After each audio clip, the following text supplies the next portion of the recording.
Hey, good morning. This is Jackie, my Apex training BBC. Apex just for, informal purposes. Today is May 2nd. It is almost 7 o'clock in the morning here in California. Today is my son's 8th birthday. Happy birthday to my son, the Z-Man. So yeah, it's kind of crazy, huh? My mom's so funny. She goes, when your son becomes a teenager, when he turns 13, you'll be 60. And I'm kind of crazy. I'm going to be 55 this year. Halfway to 110. So today I'm going to talk about the versatility of a resistant band. Okay, so it's known as TheraBand, resistant band, stretch band. It's all synonymous. Typically when we have a stretch band, this happens to be the Infidel brand, Iron Infidel. I'll put a link down below as to how you may purchase the Amazon. These bands are amazing. I like it how they're like androgynous colors, just kind of not female but male, because if I was I wouldn't say insecure guy, but if I was yoked but I can't really see myself pulling on a pink band or a red band or whatever, not that red isn't dope or anything.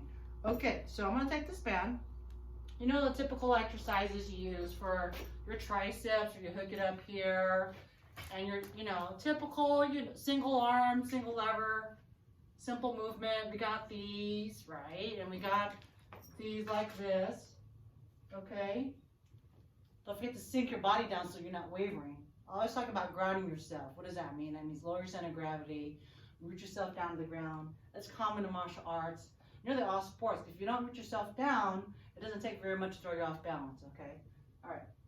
So what I want to do is go over the Pallof press, right? It's amazing. I teach this exercise to my higher level patients that need a little bit something to kind of sink their teeth into. For patients that are in the bone marrow transplant for chemotherapy, or that are isolation because of tuberculosis or something. So this is an opportunity where you have something readily accessible, very inexpensive. They can take it with it when they go home and continue the program. All right. So the Pallof press, what you do is what I do is with their TheraBand, this long piece, I'll tie a knot, and then I'll throw it on the other side of the bathroom door, and I'll shut it, okay? I like using the bathroom door with my patients because no one's on the other side of it. So I avoid using the main entry door for, of course, safety reasons. All right, so I'm gonna take the band, I'm gonna loop it through itself. Be careful not to hit any sharp edges. Probably should take this guy and move it out of the way.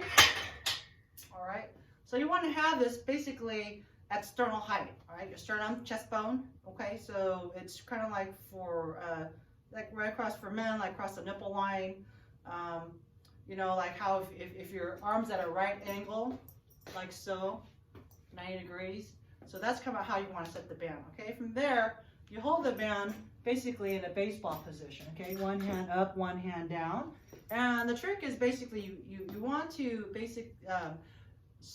lower your center of gravity, keep your hands in front of your chest bone, okay, your sternum, and you want to keep your elbows out to the side, okay, so it's a little tiny bit of a gap, but not by much. So from here for the contrast, okay, so you don't want your elbows spaced out, because what it does, it brings in your chest muscles, and it takes the stress off your shoulders, it takes the stress off your arms, and it actually it brings the lever arm closer to your body. So in regular layman terms, you're basically removing the resistance, okay? It's kind of like doing 40 squats with just empty barbell. So the further your hands are from your body with the Pallof press, the greater the level of difficulty, because you got the resistance that's further away from your grounded point, okay? So with that being said, I want to basically take hold of the band, sink yourself down. I'm going to back up so you can see my feet here without tripping on the squat cage, all right? All right, centered here.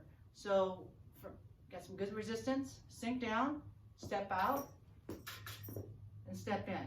1, 2. Step out, 1, 2. Step back, 1, 2. So after they're done about 8 to 10 reps, if you want to switch sides, just make a 180 turn. All right, 1, 2, 1, 2, 1, 2.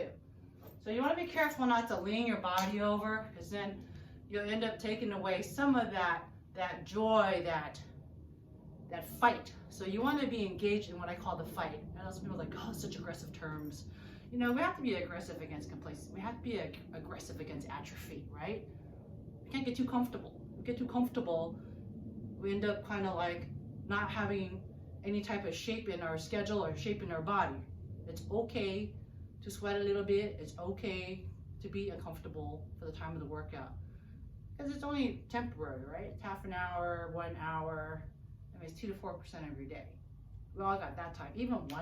Sometimes my workouts are only 20 minutes, but make the best of your 1440. This is Jack in my Apex training. Thank you for your time and letting me demonstrate to you the concept and the benefits of the Pallof press to work your core, concentrically work your hips, isometrically work your upper body. So you got movement down here in your lower chain, and you have stability in your upper chain. That's where you generate maximum force through your hips and your shoulders. All right, thank you for joining me. Have a great day.